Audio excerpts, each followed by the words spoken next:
Whatever marketing they did for this product clearly worked really well because the actual formula itself makes no sense at all aside from a money-making perspective.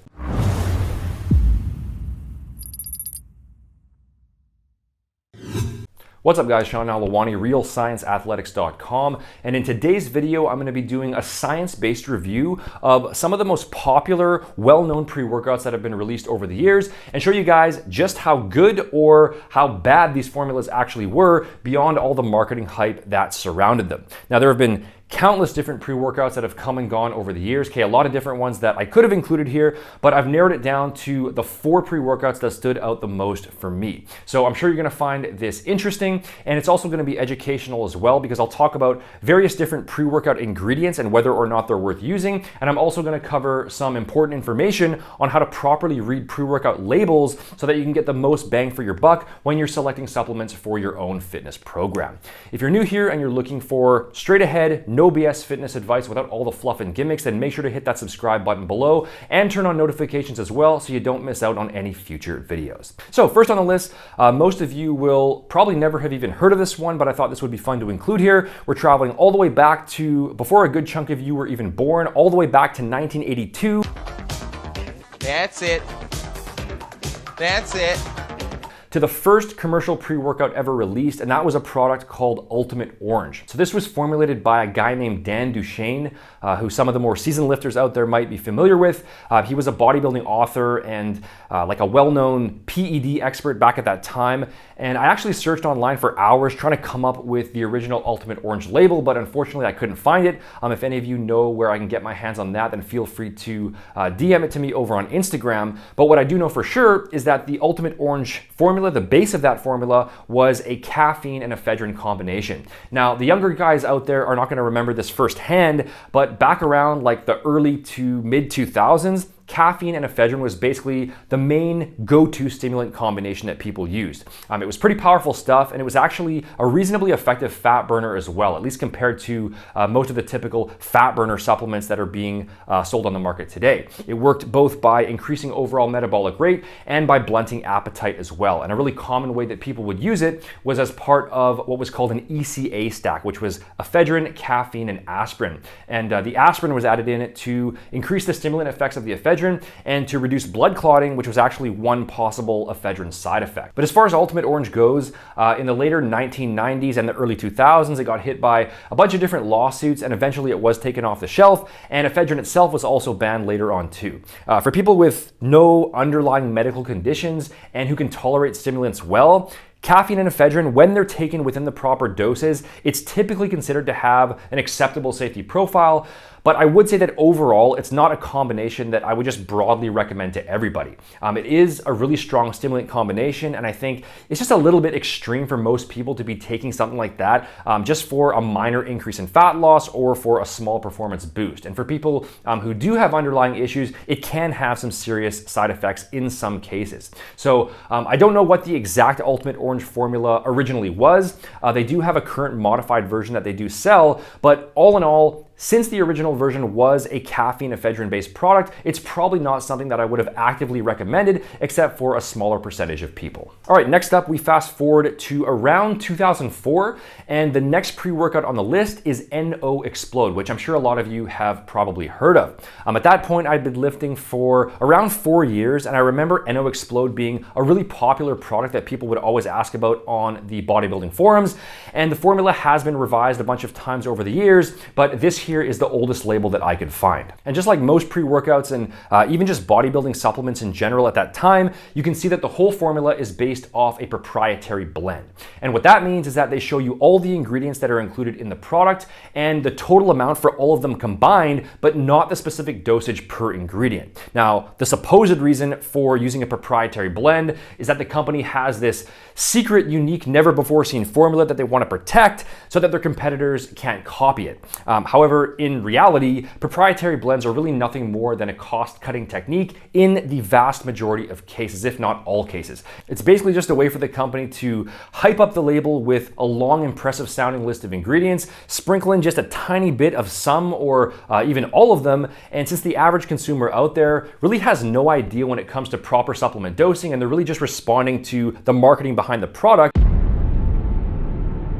My name is Gregory O'Gallagher. I belong to a special group of fitness enthusiasts you may not have heard of. Okay. Then as long as a bit of caffeine and maybe another stimulant or two are added into the mix so that people can subjectively feel the product working, it's still going to sell extremely well. And speaking of marketing, this is probably the main reason why NO Explode was so successful at that time. Ronnie Coleman was basically a bodybuilding god around that time.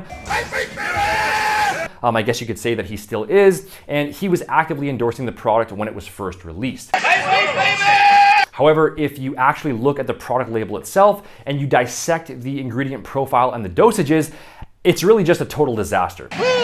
Okay, keep in mind that the ingredients in a proprietary blend are always listed from highest to lowest in terms of dosage, and so the primary ingredient here is arginine alpha-ketoglutarate. Arginine AKG was really popular back at that time, and it was marketed as a pump ingredient. It's as satisfying to me as coming is. Okay, lots of hype surrounding it, but over the years the research has essentially completely debunked it as a pre-workout ingredient. Some studies show a very minor benefit, and some show no benefits at all, probably because L-arginine is really poorly absorbed in the intestines, and a high percentage of it can't even be utilized by your body in the first place. So the main ingredient in NO Explode basically won't do anything at all for you. After the arginine, there is citrulline malate, which is a solid pre-workout ingredient for maximizing overall strength and endurance.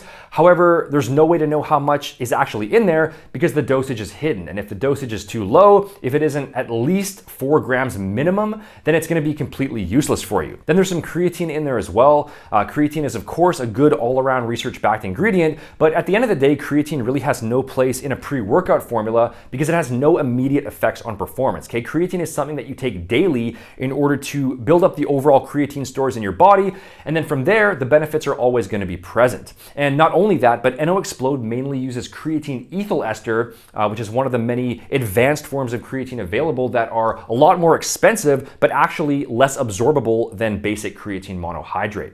They do have L-tyrosine in there, which is another high quality ingredient for improving mental focus. But again, since the dosage is hidden, there's really no way to assess the efficacy of that. And then there's several other ingredients here as well. But once again, there's no way to analyze them because without knowing the dosage, we can't really say anything about it. And dosage is absolutely critical. It doesn't matter how effective a given ingredient is if it's not being used in the right amount. So when it all comes down to it, there really would have been no good reason to purchase this particular pre-workout because you know for sure that they were using several straight up ineffective ingredients, and then even for the ones that are effective, you wouldn't know how much you're actually getting. And that goes for the current version of NO Explode as well. Okay, they're still using proprietary blends, and the ingredients are still very clearly underdosed. And that initial Ronnie Coleman endorsement probably kicked the placebo effect up a few notches for people who were using it.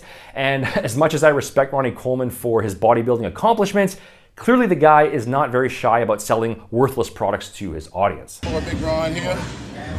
Got a new product here I'm trying to advertise. Besides my strength toning lotion, y'all know I always put on before I do my little cardio session. Now I got me a new product, and it's called a Shrink Waist Trimmer.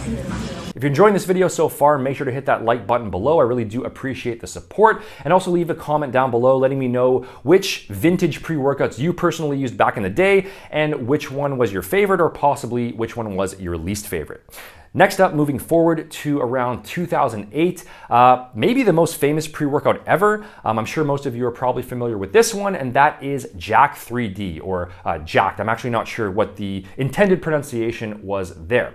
But unlike NO Explode, this formula was a lot simpler, and this is the original label here. So again, it uses a proprietary blend. The first ingredient is arginine AKG, which once again is basically a completely useless compound for bodybuilding purposes.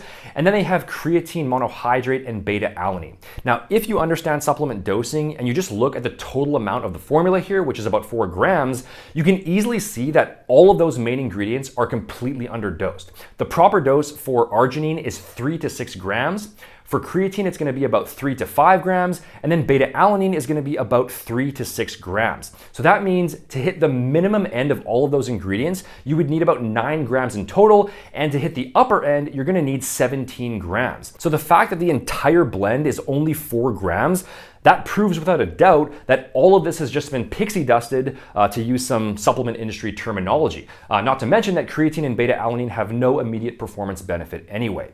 So why did people rave about Jack3d? Why did this pre-workout become so well known even though most of the formulation makes zero logical sense? It's because of this one addition here, which is 1,3-dimethylamallamine, or DMAA for short. This compound was originally marketed as a nasal decongestant all the way back in the 1940s, similar to ephedrine actually, and it was reintroduced to the market by a guy named Patrick Arnold, who specialized in creating what are called designer drugs for athletes that couldn't be picked up by normal drug tests. And so shortly after ephedrine was banned, he started marketing DMAA, and eventually it became a pretty common ingredient in various pre-workouts. So that's really why Jack3d was such a huge hit. It's because DMAA is a very powerful stimulant, especially when you combine it with caffeine. I mean, it's pretty much like getting high before you go and do your workout.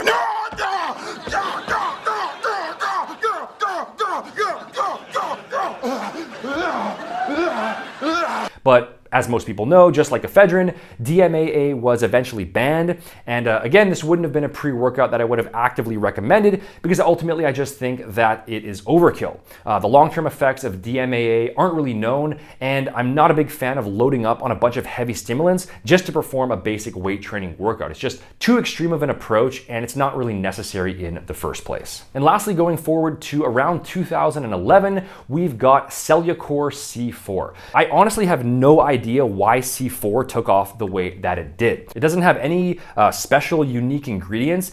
There must have been some unique marketing angle involved that I'm just not aware of, because this product was, and it actually still is, very popular, even though the formula itself is pretty much as bad as it gets.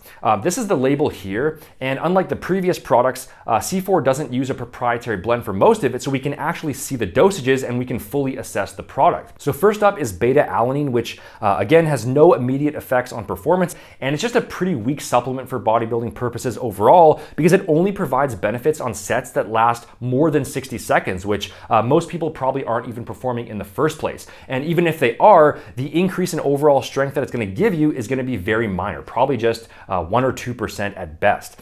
The minimum effective dose for beta-alanine is about 3.2 grams, and C4 only has half of that. They've got creatine nitrate at 1 gram. Again, no immediate performance effects from creatine, and they're just using a bare minimum dosage here. And on top of that, there's no reason to use any other form of creatine other than creatine monohydrate, since no other forms have ever been shown to be superior. Creatine monohydrate has an extremely high bioavailability of almost 100%, and it will fully saturate your muscles with creatine, so there really isn't anything more you can ask for beyond that. Arginine AKG, once again, totally useless ingredient and a totally useless dose anyway. The minimum is 3 grams. And then they have caffeine, which is where all of the effects of the product are ultimately going to be coming from. They've got 160 milligrams, which is a moderate dose.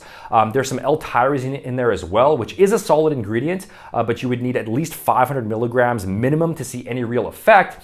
And you can see that the total amount of this little blend that they've got here is 371 milligrams. So minus the 160 milligrams from the caffeine means that the rest of these ingredients are ultimately just pixie dusted. So really, as far as actual legit pre-workout ingredients go, C4 is essentially 160 milligrams of caffeine, and that's really it, okay? Nothing more than that, which will give most people a little kick. But again, whatever marketing they did for this product clearly worked really well because the actual formula itself makes no sense at all aside from a money-making perspective. So those are the 4 pre-workouts on the list. And as you can see, none of these are pre-workouts that I personally would have recommended, either because of excessive stimulants, ineffective ingredients, proprietary blends, or some combination of all those things. And nowadays, the pre-workout market has just become totally saturated with endless numbers of different products, so there aren't really any that stand out now as being like really prolific. And the honest truth is that most pre-workouts out there just aren't very good.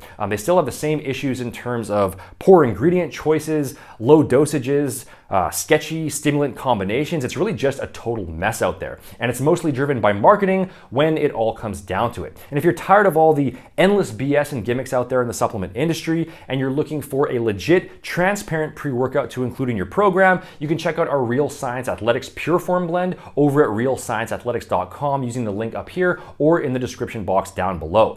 This was formulated by me from scratch based on what I think is the optimal ingredient combination that strikes the perfect balance between effectiveness and complexity. So giving you the very best bang for your buck without overcomplicating things and without jacking you up on a million different stimulants. And also where each ingredient is truly supported by the research in terms of improving strength, focus, and energy levels with full clinical dosages for each one. And you can use discount code YouTube15, which will take 15% off your first order. Or if you don't want to buy anything today, that's totally cool too. Pre-workouts are more so just an optional add-on depending on your own personal preferences. And you can sign up for a 100% free training and nutrition program from me instead. Just go to seannell.com/custom and fill out the form there, and I'll send you back a customized step-by-step plan that you can follow based on your individual physique goals and your current condition. The link for that is up here as well as down below in the description box. Here are 2 more videos that I'd recommend watching now. You can follow me over on Instagram for more daily tips and updates. Don't forget to subscribe and turn on notifications to stay up to date on future uploads, and I will see you in the next video.